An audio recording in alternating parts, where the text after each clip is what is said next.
আপনারা শুনছেন গল্পকথন by Kallol chapter 2। আমাদের আজকের নিবেদন শরদিন্দু বন্দ্যোপাধ্যায়ের দেহান্তর। বরদা বলিল, যারা প্রেতজনিতে বিশ্বাস করে না তাদের জোর করে বিশ্বাস করাতে যাওয়া উচিত নয়। আমি কখনো সে চেষ্টা করি না। কেবল একবার নিদাঘকাল সম্পস্থিত। মহাকবি কালিদাস বলিয়াছেন, এই সময় সূর্য প্রচণ্ড হয় এবং চন্দ্র হয় স্পৃহণীয়। সূর্যের প্রচণ্ডতা পরীক্ষা করিয়া দেখিবার প্রয়োজন হয় না, পরন্তু চন্দ্রের স্পৃহণীয়তা যাচাই করিবার উদ্দেশ্যে আমরা ক্লাবের কয়েকজন সভ্য সন্ধ্যার পর ক্লাবের বিস্তীর্ণ অঙ্গনে শতরঞ্জি পাতিয়া বসিয়াছিলাম। পূর্বাকাশে বেশ একটা নধর চাঁদ গাছপালা ছাড়াইয়া উপরে উঠিয়াছে। তাহার আলোয় পরস্পরের মুখ দেখিতে কষ্ট হয় না। অধিকাংশ সভ্যই ঊর্ধ্বদেহিক আবরণ মোচন করিয়া ফেলিয়াছিলেন। ক্লাবের ভৃত্যকে ভাঙের শরবত তৈয়ার করিবার ফরমাস দেওয়া হইয়াছিল। চন্দ্র যতই স্পৃহণীয় হোক, সেই সঙ্গে বরফ শীতল শরবত পেটে পড়িলে শরীর আরো সহজে স্নিগ্ধ হয়। আমরা সতৃষ্ণভাবে শরবতের প্রতীক্ষা করিতেছিলাম। এইরূপ পরিবেশের মধ্যে বরদা যখন বলিল, যারা প্রেতজনিতে বিশ্বাস করে না ইত্যাদি, তখন আমরা শঙ্কিত হইয়া উঠিলাম। ছুঁচের মতো সূক্ষ্মাগ্র এই প্রস্তাবনাটি যে অচিরাৎ ফাল হইয়া গল্পের আকারে দেখা দিবে, তাহাতে কারো সন্দেহ রহিল না। ভূতের গল্প শোনার পক্ষে গ্রীষ্মের চাঁদিনী রাত্রি অনুকূল নয়, এজন্য শীতের সন্ধ্যা বা বর্ষার রাত্রি প্রশস্ত। কিন্তু বরদা যখন ভনিতা করিয়াছেন, এখন আর নিস্তার নাই। ভাগ্যক্রমে এই সময় শরবত আসিয়া পড়িল। আমরা প্রত্যেকে হৃষ্টচিত্তে একটি করিয়া ঠান্ডা গ্যালাস তুলিয়া লইলাম। পৃথ্বী গ্যালাসের কানায় একটা ক্ষুদ্র চুমুক দিয়া বলিল, আহ, দুনিয়াটা যদি মন্ত্র বলে এই শরবতের মতো ঠান্ডা হয়ে যেত। বরদা বলিল, দুনিয়া বলতে তুমি কি বোঝো? এই ভারতবর্ষে এমন জায়গা আছে যেখানে এখন বরফ পড়ছে। গত বছর এই সময় আমি পাহাড়ে বেড়াতে গিয়েছিলাম, দেখলুম দিব্যি শীত। প্রশ্ন করিলাম, পাহাড়ে? কোন পাহাড়ে? বরদা বলিল, মনে করো মসুরি কিংবা নৈনিতাল। নাম বলবো না, তবে শৌখিন হাওয়া বদলানোর জায়গা নয়। আমার বড় কুটুম্ব সেখানে বদলি হয়েছেন, তার নিমন্ত্রণে মাসখানে গিয়েছিলুম। সেখানে একটা ঘটনা ঘটেছিল। অমূল্য সন্দিগ্ধভাবে বলিল, ঘটনা না হয় ঘটেছিল, কিন্তু পাহাড়ের নাম বলতে লজ্জা কিসের? বরদা বলিল, লজ্জা নেই। যে গল্প তোমাদের শোনাতে যাচ্ছি তার পাত্রপাত্রী সবাই জীবিত, তাই একটু ঢাকাঢুকি দিয়ে বলতে হচ্ছে। মাঝে মাঝে এমন উৎকট ব্যাপার ঘটে যায়। যা হোক, গল্পটা বলি শোনো। হিল স্টেশনে যারা বাস করেন তাদের চালচলন একটু বিলিতি ঘেঁষা হয়ে পড়ে। পুরুষেরা সচরাচর কোট প্যান্ট পরেন, মেয়েরা অবশ্য শাড়ি ছাড়েননি, কিন্তু হাবভাবে ঠিক দেশি বলা চলে না। টেবিলে বসে স্ত্রী পুরুষের একসঙ্গে খাওয়া, ডিনারের পর দু এক পেগ হুইস্কি বা পোট, এসব সামাজিক ব্যবহারের অঙ্গ হয়ে গেছে। দোষ দেয়া যায় না, শীতের রাজ্যে শীতের নিয়ম মেনে চলাই ভালো। শ্যালকের চিঠি পেয়ে আমি তো গিয়ে পৌঁছলুম। 2-4 দিন থাকতে না থাকতেই গায়ে বেশ গুঁততে লাগলো। আমার শ্যালকটি দারুণ মাংসাশী। বাড়িতে রোজ মুরগি মাটনের শ্রাদ্ধ চলেছে, তার উপর পাহাড়ে ঘুরে বেড়ানো। ঘন্টায় ঘন্টায় খিদে পায়। জায়গাটা সত্যিই চমৎকার, যেমন জল হাওয়া তেমনি তার প্রাকৃতিক দৃশ্য। কয়েকটি নতুন বন্ধু জুটে গেল। এখানে 10-12 ঘর বাঙালি আছেন, সকলেই ভারী মিশুক। নতুন লোক পেলে খুব খুশি হন। একটি ছোকরার সঙ্গে আলাপ হলো, তার নাম প্রমথ রায়। বয়স 25-26। যেমন মিষ্টি চেহারা তেমনি নরম স্বভাব। ভালো সরকারি চাকরি করে। মনটা অতি আধুনিক হলেও উগ্র নয়। প্রায় রোজই বিকেলবেলা টেনিস খেলে ফেরবার পথে আমাদের বাসায় ঢু মারত। ছোকরা অবিবাহিত, একলা থাকে, তাই আমাদের সঙ্গে খানিক গল্পগুজব করে 2-1 পেয়ালা চা কিংবা ককটেল সেবন করে সন্ধ্যার পর বাসায় ফিরত। একদিন কথায় কথা আমার শ্যালক প্রেতজনির কথা তুললেন। বললেন, ও প্রমথ, তোমরা তো ভূত প্রেত কিছুই মানো না। আমাদের বরদা একজন পাকা ভূতজ্ঞানী ব্যক্তি, ভূতের প্রমাণ যদি চাও ওর কাছে পাবে। প্রমথ হেসে উঠল। আপনি একজন শিক্ষিত ব্যক্তি হয়ে এসব বিশ্বাস করেন? কথাটা সে হালকাভাবে বললেও গায়ে লাগলো। বললুম, শিক্ষিত লোকেরা এমন অনেক জিনিস বিশ্বাস করেন যা বিশ্বাস করতে অশিক্ষিত লোক লজ্জা পাবে। যেমন যেমন ফ্রয়েডিয়ান সাইকোঅ্যানালিসিস কিংবা পাভলভের বিহেভিয়ারিজম। প্রমথ হাসতে লাগলো। সে বুদ্ধিমান ছেলে, তাই এড়ে তর্ক করল না। ভূতের কথা ওখানেই চাপা পড়ল। আমার পাহাড়ে আসার পর 2 হপ্তাহ কেটে গেল। দিব্যি আরামে আছি, ওজন বেড়ে যাচ্ছে, মনে চিন্তা নেই, গায়ে ঘাম নেই, বিছানায় ছাড়পোকা নেই, খাওয়া, ঘুমানো আর ঘুরে বেড়ানো, এই 3 কাজে দিবারাত্র কোথা দিয়ে কেটে যায় বুঝতে পারি না। জীবনে এরকম সুসময় কচিত এসে পড়ে, কিন্তু বেশি দিন থাকে না। প্রমথ একদিন আমাদের চায়ের নিমন্ত্রণ করল। আমি আর শ্যালক যথাসময়ে তার বাসায় গিয়ে উপস্থিত হলুম। আর কেউ নিমন্ত্রিত হয়নি জানতুম, কিন্তু গিয়ে দেখি একটি তরুণী বসে রয়েছেন। একে আগে কখনো দেখিনি। সুন্দরী তন্বী, দীর্ঘাঙ্গী, মুখে একটু বিষাদের ছায়া। সাজসজ্জায় প্রসাধনে বর্ণবাহুল্য নেই, কিন্তু যত্ন আছে। চেহারা দেখিয়ে বয়স 20-21 মনে হয়, হয়তো 2-1 বছর বেশি হতে পারে। শ্যালক খুব আগ্রহের সঙ্গে তাকে সম্ভাষণ করলেন। এই যে মিসেস দাস, কি সৌভাগ্য, আপনার সঙ্গে দেখা হয়ে গেল। উনি ধরে নিয়ে এলেন। প্রমথ তখন মহিলাটির সঙ্গে আমার আলাপ করিয়ে দিল। ইশারায় বুঝলুম মিসেস দাস বিধবা। শহর থেকে মাইল 3 দূরে হরজটা নামে একটি উঁচু গিরিশিখর আছে। খুব ছোট জায়গা, মাত্র 10-12টি বাংলো আছে।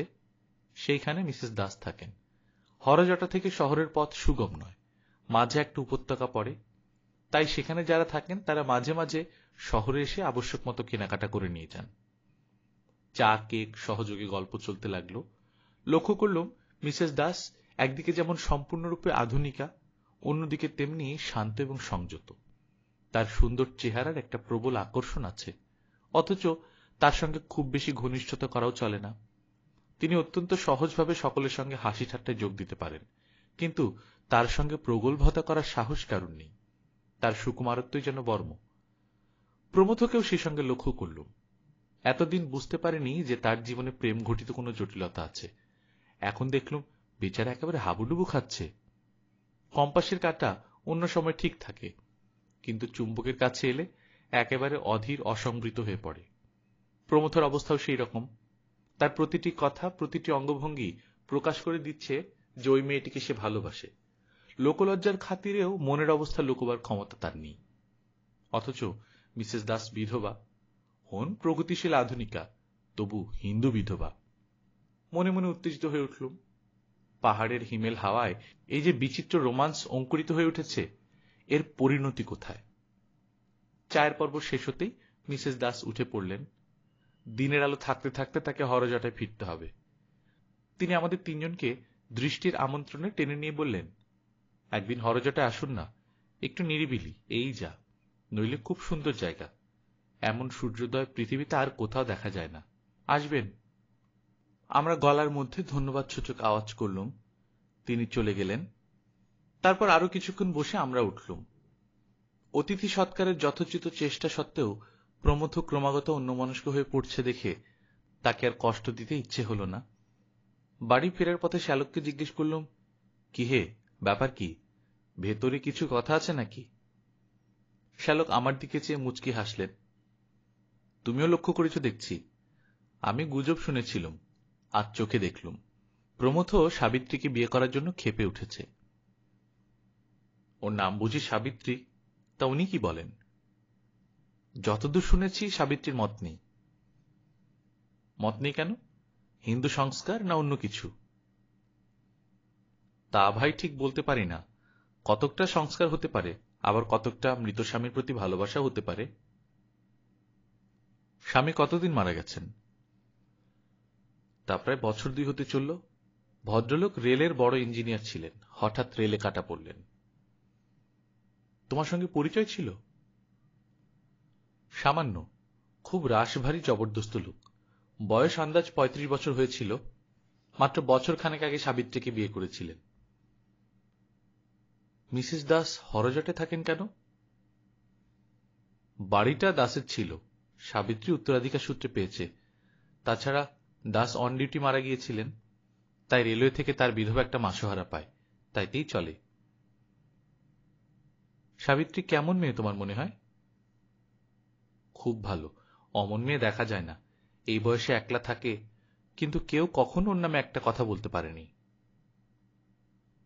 বিধবা বিবাহ সম্পর্কে তোমার মতামত কি?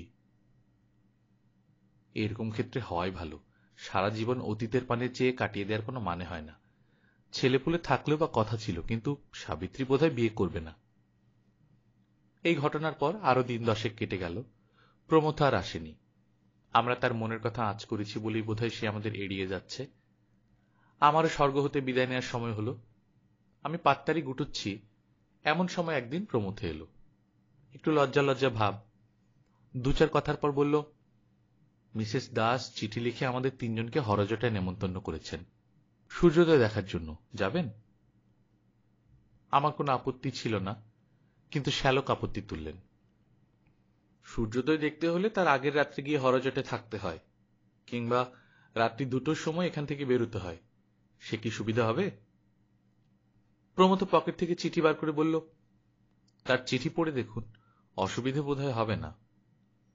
চিঠিতে লেখা ছিল, প্রীতি নমস্কারান্তে নিবেদন। প্রমথবাবু, দেখছি আমার সেদিনের নিমন্ত্রণ আপনারা শুধুমাত্র মুখের কথা মনে করেছেন। আমি কিন্তু সত্যি আপনাদের 3 জনকে নিমন্ত্রণ করেছিলাম। আসুন না, রাত্রে আমার বাড়িতে থেকে সকালে সূর্যোদয় দেখবেন। কষ্ট হবে না। আমার বাড়িতে 3 জন অতিথিকে স্থান দেবার মতো জায়গা আছে। কবে আসবেন জানাবেন, কিংবা না জানিয়ে যদি এসে উপস্থিত হন তাহলেও খুশি হব। আশা করি ভালো আছেন। নিবেদিকা, সাবিত্রী দাস। এরপর আর শ্যালকের আপত্তি রইল না। প্রমথ উৎসাহিত হয়ে বলল, আজ শনিবার আছে, চলুন না, আজই যাওয়া যাক। 5টার সময় বেরোলে সন্ধ্যার আগেই পৌঁছানো যাবে। তাই ঠিক করে বেরিয়ে পড়া গেল। হরজটা শিখরটি উপত্যকা থেকে দেখা যায়। সত্যি হরজটা নাম সার্থক। যেন ধ্যানমগ্ন মহাদেবের জটা পাকিয়ে পাকিয়ে উপরে উঠেছে। তার খাঁজে খাঁজে সাদা বাংলোগুলো ধুতুরা ফুলের মতো ফুটে আছে। অপূর্ব দৃশ্য। কিন্তু সেখানে পৌঁছবার রাস্তাটি অপূর্ব নয়। 3 মাইল পথ হাঁটতে পাক্কা 2.5 ঘন্টা লাগলো। আমরা যখন মিসেস দাসের বাংলোর সামনে, তখন দিনের আলো ফুরিয়ে এসেছে। তবু হরজটার কুটিল কুণ্ডলিতে সূর্যাস্তের আবির লেগে আছে। মিসেস দাস বাড়ির সামনে বারান্দায় ইজি চেয়ারে বসেছিলেন। উৎফুল্ল কলকাকলি দিয়ে আমাদের অভ্যর্থনা করলেন। আমাদের দেখে তার এই অকৃত্রিম আনন্দ বড় ভালো লাগল। শোনা যায়, আসন্ন দুর্ঘটনা সামনে কালো ছায়া ফেলে তার আগমন বার্তা জানিয়ে দেয়। কিন্তু আশ্চর্য, সেদিন দুর্ঘটনার বিন্দুমাত্র পূর্বাভাস পায়নি। সেই পার্বত্য সন্ধ্যার গৈরিক আলো, মনে হয়েছিল এ আলো নয়, অপরূপ এক দৈবী প্রসন্নতা। তার আড়ালে যে লেশমাত্র অশুভ লুকিয়ে থাকতে পারে তা কল্পনা করাও যায় না। আমার বোধ হয় প্রমথও কিছু আভাস পায়নি। মিসেস দাস আমাদের বাড়ির ভেতর নিয়ে গেলেন। গরম জলে মুখ হাত ধুয়ে ড্রয়িং রুমে এসে দেখি চা তৈরি। বাড়িতে পুরুষ চাকর নেই। 2টি পাহাড়ি মেয়ে মানুষ কাজকর্ম রান্নাবান্না করে এবং রাত্রে থাকে। হরজটায় এখনো বিদ্যুৎ বাতি এসে পৌঁছয়নি। কেরোসিন ল্যাম্পের মোলায়েম আলোয় চা খেতে বসলুম। মিসেস দাস চাকরানীদের সাহায্যে আমাদের পরিচর্যা করতে লাগলেন। ড্রয়িং রুমের দেয়ালে একটা এনলার্জ করা ফটোগ্রাফ টাঙানো ছিল। দূর থেকে ভালো করে দেখতে পাচ্ছিলাম না। চা খাওয়া শেষ হলে তার কাছে গিয়ে দাঁড়ালাম। ইনি অকাল মৃত মিস্টার দাস, সন্দেহ নেই। ভালো করে দেখলুম। চেহারা সুন্দর বলা চলে না, কিন্তু একটা দৃঢ়তা আছে। চওড়া চিবুকের মাঝখানে খাজ, চোখের দৃষ্টি একটু কড়া। ফটো তুলবার সময় ঠোঁটের কোণে যে হাসি আনার নিয়ম আছে সেটি অবশ্য রয়েছে, কিন্তু হাসি দিয়ে চরিত্রের দৃঢ় বলিষ্ঠতা ঢাকা পড়েনি। মনে মনে এই মুখখানির সঙ্গে প্রমথর নরম মিষ্টি মুখের তুলনা করছি। এমন সময় পাশে মৃদুকণ্ঠের আওয়াজ হল, আমার স্বামী। দেখলুম মিসেস দাস আমার পাশে এসে দাঁড়িয়েছেন। তারপর প্রমথ এসে দাঁড়ালো। মিসেস দাস কিছুক্ষণ ফটোর দিকে তাকিয়ে থেকে চকিতে প্রমথর প্রাণে চাইলেন। তার মুখখানি শান্ত, মুখ দেখে মনের কথা ধরা যায় না। তবুও সন্দেহ হল তিনি আমার মতোই ফটোর সঙ্গে প্রমথর মুখের তুলনা করলেন। আমরা আবার ফিরে এসে বসলুম। মেয়ে মানুষের মন বোঝা সহজ নয়, বিশেষত মিসেস দাসের মতো মেয়ের মন। কবি বলেছেন, রমণীর মন সহস্র বর্ষের সখা সাধনার ধন। আমি ভাবতে লাগলাম, ইনি প্রমথকে বিয়ে করতে অস্বীকার করছেন, এ কথা নিশ্চয়ই সত্যি। কিন্তু প্রমথ সম্পর্কে তার মনে কি কোনো দুর্বলতা নেই? এই যে আজ তিনি আমার মতন একজন অপরিচিত লোককে নিমন্ত্রণ করে এনেছেন, এটা কি শুধুই লৌকিক সহৃদয়তা, না এর অন্তরালে একজন বিশেষ ব্যক্তিকে কাছে পাওয়ার অভিপ্রায় লুকিয়েছিল? প্রমথর অবস্থা বর্ণনা করা নিষ্প্রয়োজন। সেদিন যেমন দেখেছিলাম আজও ঠিক তাই, চুম্বকাবিষ্ট কম্পাসের কাঁটা। অন্য কোনো দিকে তার লক্ষ্য নেই। ক্রমে রাত্রি হল। উত্তর দিক থেকে একটা খুব ঠান্ডা হাওয়া উঠে মাথার উপর দিয়ে সাঁই সাঁই করে বইতে লাগলো। রান্নাবান্না হতে স্বভাবত একটু দেরি হলো। আমরা রাত্রের খাওয়া শেষ করে যখন উঠলুম তখন প্রায় 11টা বাজে।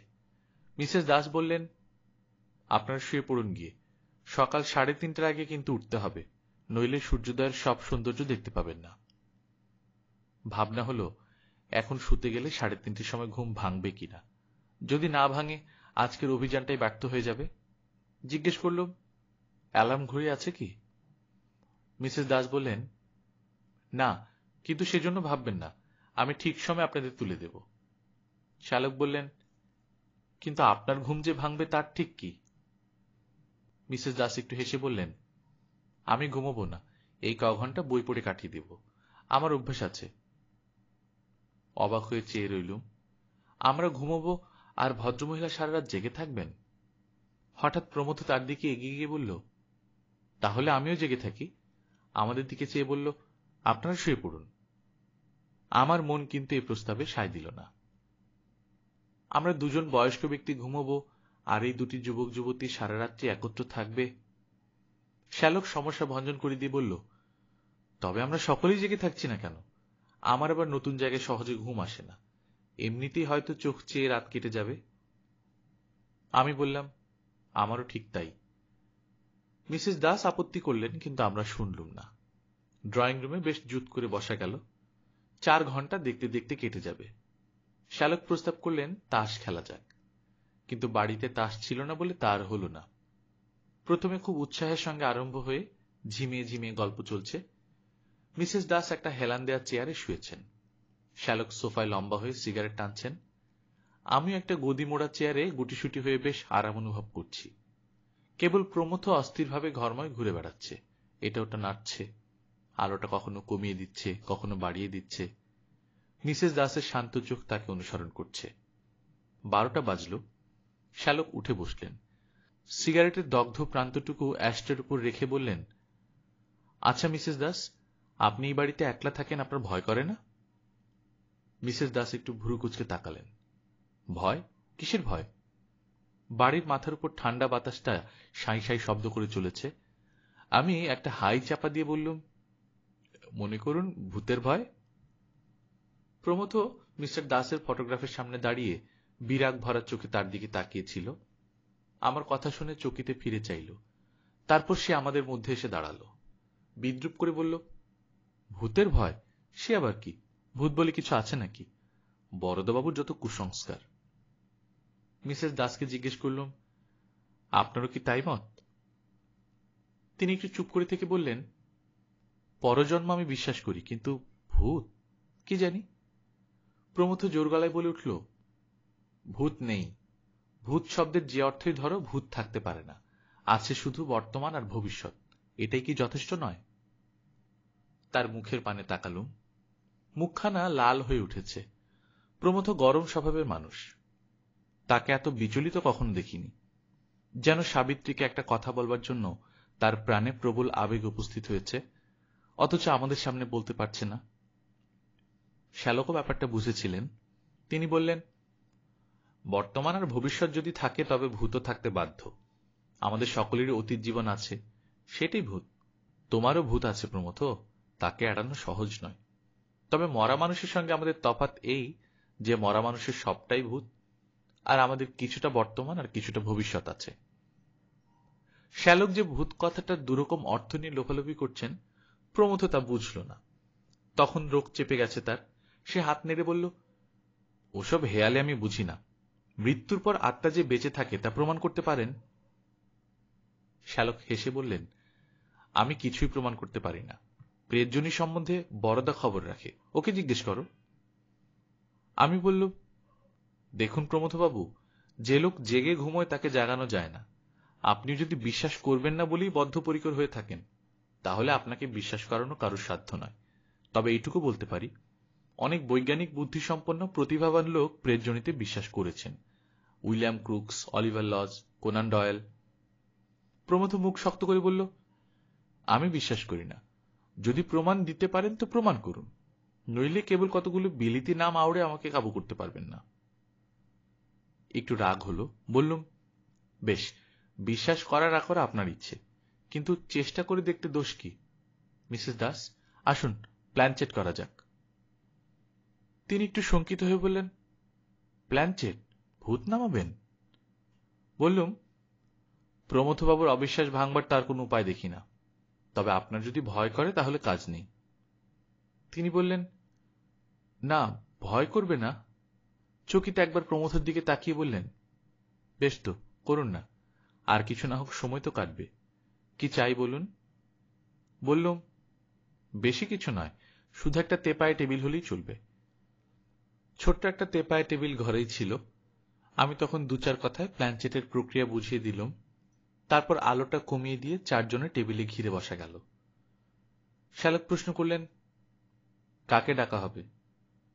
আমি বললাম, যাকে ইচ্ছা ডাকা যেতে পারে, তবে এমন লোক হওয়া চাই যাকে আমরা সবাই চিনি, অন্তত যার চেহারা আমাদের সকলের জানা আছে। আমরা যেখানে বসেছিলাম তার অল্প দূরেই মিস্টার দাসের ছবি দেয়ালে টাঙানো ছিল। প্রমথ বসেছিল ছবির দিকে পিঠ করে, আর মিসেস দাস ছিলেন তার সম্মুখে। মিসেস দাস ছবির পানে চোখ তুললেন, তার সঙ্গে আমাদের চোখও সেই দিকে ফিরল। অল্প আলোতে সমস্ত ছবিটা দেখা যাচ্ছে না, কেবল মুখখানা স্পষ্ট হয়ে আছে। মিসেস দাস ছবি থেকে চোখ নামিয়ে আমার দিকে চাইলেন। তার চোখের প্রশ্ন বুঝে আমি বললুম, হ্যাঁ, ওকেই ডাকা যাক। আমি যদি ওকে দেখিনি, তবু ছবিতেই কাজ চলবে। সকলে চোখ বুঝে মনে মনে ওর কথা ভাবুন। আঙুলে আঙুল ঠেকিয়ে টেবিলের উপর হাত রাখা হলো। তারপর আমরা চোখ বুঝে মিস্টার দাসের ধ্যান শুরু করে দিলাম। প্ল্যানচেটের টেবিলে যখন প্রেতজনের আবির্ভাব ঘটে, তখন টেবিলটা নড়তে থাকে। মনে হয় টেবিলটার মরা কাঠে প্রাণ সঞ্চার হয়েছে। তার ভেতর দিয়ে একটা স্পন্দন বইতে থাকে। আমরা প্রায় 10 মিনিট বসে রইলুম, কিন্তু টেবিল নড়ল না, তার মধ্যে জীবনের সঞ্চার হল না। তখন চোখ খুলে আর সকলের পানে তাকালুম। প্রমথকে দেখেই বুঝলুম প্রেতের আবির্ভাব হয়েছে। টেবিলের উপর নয়, মানুষের উপর। এমন মাঝে মাঝে হয়। তার মুখটা বুকের উপর ঝুলে পড়েছে, ঠোঁট দুটো নড়ছে, মুখের চেহারা কেমন যেন বদলে গেছে। প্রেতের উদ্দেশ্যে প্রশ্ন করলুম, কেউ এসেছেন কি? প্রমথ আস্তে আস্তে মুখ তুলল, তারপরে টকটকে রাঙা চোখ খুলে মিসেস দাসের দিকে এক দৃষ্টে চেয়ে রইল। আমি হাত বাড়িয়ে আলোটা উজ্জ্বল করে দিলুম। এতক্ষণে প্রমথর মুখ ভালো করে দেখা গেল। তার মুখ দেখে আমি ভয় পেয়ে গেলুম। কঠিন হিংস্র মুখ। চোখের দৃষ্টি প্রমথর দৃষ্টি নয়, যেন তার চোখের ভেতর দিয়ে অন্য একজন উঁকি মারছে। মিসেস দাস সম্মোহিতের মতো তার পানে চেয়েছিলেন। হঠাৎ প্রমথ উগ্র কণ্ঠে বলে উঠল, সাবিত্রী। তার গলার আওয়াজ পর্যন্ত বদলে গেছে। মিসেস দাসের চোখ বিস্ফোরিত হতে লাগল, তার ঠোঁট দুটো খুলে গেল। তিনি চিৎকার করে উঠলেন, হ্যাঁ, তুমি তুমি এই বলে তিনি অজ্ঞান হয়ে পড়ে গেলেন। তারপর যা কাণ্ড বাঁধল তা বর্ণনা করা যায় না। প্রমথ লাফিয়ে উঠে দাঁড়ালো, তার মুখ দিয়ে ফেনা বেরুচ্ছে। আমি তাকে ধরতে গেলুম, কিন্তু আমার সাধ্য কি তাকে ধরে রাখি? তার গায়ে অসুরের শক্তি। আমাকে এক ঝটকায় দূরে সরিয়ে দিয়ে সে সাবিত্রীর অজ্ঞান দেহটার উপর ঝাঁপিয়ে পড়ল। তাকে দু হাতে ঝাঁকানি দিতে দিতে গজরাতে লাগলো, তুমি আবার বিয়ে করতে চাও? দেব না, দেব না, তুমি আমার। ভেবে দেখো, প্রমথর মুখ দিয়ে কথাগুলি বেরুচ্ছে, কিন্তু আমাদের তখন ভাববার সময় নেই। আমি আর শ্যালক দুজনে মিলে টেনে প্রমথকে আলাদা করলুম। ইতিমধ্যে পাহাড়ি চাকরানি দুটো চেঁচামেচি শুনে এসে পড়েছিল। তারা সাবিত্রীকে তুলে নিয়ে কাউচের উপর শুইয়ে দিল। আমরা প্রমথকে টেনে নিয়ে চললুম স্নান ঘরের দিকে। সেখানে তাকে মেঝেয় ফেলে মাথায় বালতি বালতি জল ঢালতে লাগলুম, আর চিৎকার করে বলতে লাগলুম, আপনি চলে যান, চলে যান। না, যাব না, সাবিত্রীকে বিয়ে করতে দেব না। দাঁত ঘষে ঘষে প্রমথ বলতে লাগল। আমরা জল ঢালতে লাগলুম। ক্রমে তার গলার আওয়াজ জড়িয়ে এলো, হাত পা ছোড়া বন্ধ হলো। আধ ঘন্টা পর দুজনে মিলে তাকে চ্যাংদোলা করে নিয়ে একটা বিছানায় শুইয়ে দিল। তখন আর তার গায়ে শক্তি নেই, তবু বিজবিজ করে বকছে, দেব না, দেব না। শ্যালককে তার কাছে বসিয়ে ড্রয়িং রুমে গেলুম। দেখি মিসেস দাসের জ্ঞান হয়েছে। আমাকে দেখে তিনি ভয়ার্ত কণ্ঠে কেঁদে উঠলেন, এ কি হলো বরদাবাবু, এ কি হলো? মেয়েদের মনের অন্তরতম কথা যখন প্রকাশ হয়ে পড়ে তখন তার লজ্জা আর ভয়ের অন্ত থাকে না। কান্নাই তখন তাদের একমাত্র আবরণ।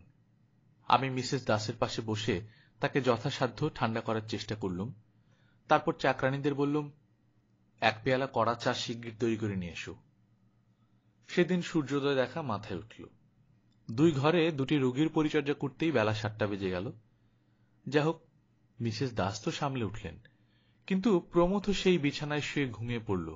কিছুতেই তার ঘুম ভাঙে না। জোর করে ঘুম ভাঙাতে সাহস হল না, আবার হয়তো বিদঘুটে কাণ্ড আরম্ভ করে দেবে। এদিকে বেলা বেড়ে যাচ্ছে, আমাদের আজ ফিরে যেতেই হবে, নইলে অনেক হাঙ্গামা। বেলা 1টা পর্যন্ত যখন প্রমথর ঘুম ভাঙল না, আমরা উদ্বিগ্ন হয়ে উঠলুম। ভাগ্যক্রমে একজন বৃদ্ধ ডাক্তার হরজটায় বাস করেন, তাকে ডাকা হল। তিনি পরীক্ষা করে বললেন, বুকে একটু ঠান্ডা বসেছে, বিশেষ কিছু নয়, কিন্তু আজের বিছানা থেকে ওঠা চলবে না। আমরা কাতর চক্ষে মিসেস দাসের পানে চাইলুম। তিনি এতক্ষণে সম্পূর্ণ স্বাভাবিক অবস্থায় ফিরে এসেছেন। বললেন, প্রমথ বাবা যেখানেই থাকুন, আপনারা যদি নিতান্তই না থাকতে পারেন। শ্যালক অত্যন্ত অপ্রস্তুত হয়ে বললেন, দেখুন, যাওয়া খুবই দরকার, কিন্তু আমরা না থাকলে আপনার যদি কোনো লজ্জার কারণ হয়। মিসেস দাস বললেন, সেজন্য ভাববেন না। বৃদ্ধ ডাক্তার আমাদের কথা শুনছিলেন। তিনি বলে উঠলেন, ভাবনার কি আছে, আমি তো কাছেই থাকি। আমি না হয় রাত্রে এসে সাবিত্রী মার বাড়িতে থাকব, দরকার হলে আমার স্ত্রী এসে থাকতে পারেন, আপনারা ফিরে যান। বৃদ্ধ ডাক্তারটি মরমী লোক, অযথা প্রশ্ন করেন না। আমরা অনেকটা নিশ্চিন্ত হয়ে বেরিয়ে পড়লুম। প্রমথ সম্বন্ধে চিন্তার কারণ নেই, ঘুম ভাঙলেই সে সহজ মানুষ হয়ে পড়বে। বেরোবার সময় মিসেস দাস আমাদের একটু আড়ালে বললেন, কাল রাত্রির ঘটনা নিয়ে কোনো আলোচনা না হলেই ভালো হয়। আমরা আশ্বাস দিলুম, আপনি নিশ্চিন্ত থাকুন। তারপর হরজটা থেকে নেমে এলুম। পরদিন সন্ধ্যের সময় খবর পেলুম প্রমথ ফিরে এসেছে, কিন্তু সে আমাদের সঙ্গে দেখা করতে এলো না। এদিকে আমার সময় ফুরিয়ে এসেছে, 2-1 দিনের মধ্যে বেরোতে হবে। ভাবলুম, যাই, আমি প্রমথের সঙ্গে দেখা করে আসি। এইসব ব্যাপারের পর তার হয়তো আসতে সংকোচ হচ্ছে। পরদিন সকালবেলা বেরিয়ে ফেরার পথে তার বাসায় গেলুম। সদর দরজা বন্ধ। কড়া নাড়তেই প্রমথ এসে দৌড় খুলে দাঁড়াল। তার চেহারায় কি একটা সূক্ষ্ম পরিবর্তন হয়েছে। সে কটমট করে কিছুক্ষণ আমার পানে চেয়ে রইল, তারপর দড়াম করে আমার মুখের উপর দরজা বন্ধ করে দিল। প্রমথের সঙ্গে আমার এই শেষ দেখা। তার পরদিনই পাহাড় থেকে নেমে এলুম। এই পর্যন্ত বলিয়া বরদা থামিল। ইতিমধ্যে চাঁদ অনেকখানি উপরে উঠিয়াছে। ভাঙের নেশার জন্যই হোক বা বরদার গল্প শুনিয়াই হোক, বাতাস বেশ ঠান্ডা লাগিতেছে। পৃথ্বী প্রশ্ন করিল, তোমার গল্প এখানেই শেষ না আরো কিছু আছে? বরদা একটা সিগারেট ধরাইয়া বলিল, আরেকটু আছে। মাসখানেক পরে শ্যালকের কাছ থেকে একটা চিঠি পেলুম। তিনি এক আশ্চর্য খবর দিয়েছেন। সাবিত্রীর সঙ্গে প্রমথর সিভিল ম্যারেজ হয়ে গেছে। আমার ধারণা হয়েছিল যে ব্যাপার ঘটেছে তারপর তাদের বিয়ে অসম্ভব। প্রমথ যে শেষকালে আমার সঙ্গে অমন রূঢ় ব্যবহার করেছিল, সেটাও আমি তার ব্যর্থতার প্রতিক্রিয়ায় মনে করেছিল। কিন্তু দেখলুম আমার হিসেব আগাগোড়াই ভুল। শ্যালক আরো একটি খবর দিয়েছেন, সেটি আরো অদ্ভুত। এই অল্প সময়ের মধ্যে প্রমথর চেহারা নাকি অনেকখানি বদলে গেছে। সকলেই বলছে তার চেহারা ক্রমশ মিস্টার দাসের মতো হয়ে দাঁড়াচ্ছে। এমনকি তার চিবুকের মাঝখানে একটা খাঁজ দেখা দিয়েছে। সিগারেট একটা লম্বা টান দিয়ে বরদা বলিল, এতক্ষণ আমি সরলভাবে ঘটনাটি বলে গেছি, নিজের টিকা টিপ্পনি কিছু দিইনি। এখন তোমরাই এর টিকা টিপ্পনি করো। এটা কি? মিস্টার দাসের প্রেতাত্মা কি প্রমথকে তার দেহ থেকে উৎখাত করে নিজে কায়েমি হয়ে বসেছেন এবং নিজের বিধবাকে আবার বিয়ে করেছেন? কিংবা আর কি হতে পারে? আমরা কেহই উত্তর দিলাম না। বরদা তখন কতকটা নিজমনি বলিল, যদি তাই হয় তাহলে প্রমথর আত্মাটার কি হল, কোথায় গেল সে? অকস্মাৎ আকাশে একটা দীর্ঘ আর্ত কর্কশ চিৎকার ধ্বনি হইল। আমরা চমকিয়া ঊর্ধ্বে চাহিলাম। দেখিলাম বাদুরের মতো একটা পাখি চাঁদের উপর দিয়া উড়িয়া যাইতেছে। কালো ত্রিকোণ পাখা মেলিয়া পাখিটা ক্রমে দূরে চলিয়া গেল। কণ্টকিত দেহে আমরা চাহিয়া রহিলাম। আপনারা শুনছিলেন গল্পকথন বাই কল্লোল চ্যাপ্টার 2। এটা আমাদের একটা নতুন ইনিশিয়েটিভ। আমরা এখানে নিয়মিতভাবে ছোট গল্প দিয়ে যাচ্ছি। মোস্টলি ছোট গল্পই আমরা এখানে দিব, অন্য গল্প দিতে পারি, বাট মোস্টলি ছোট গল্প। আপনারা যারা ছোট গল্প পছন্দ করেন তারা এই চ্যানেলটি সাবস্ক্রাইব করে আমাদের সাথে থাকতে পারেন। আশা করছি সামনের গল্পগুলো আপনাদের ভালো লাগবে। আপনারা বেশি বেশি করে বই পড়বেন, নিজেরা ভালো থাকবেন, আশেপাশের মানুষদেরকে ভালো রাখার চেষ্টা করবেন। টাটা।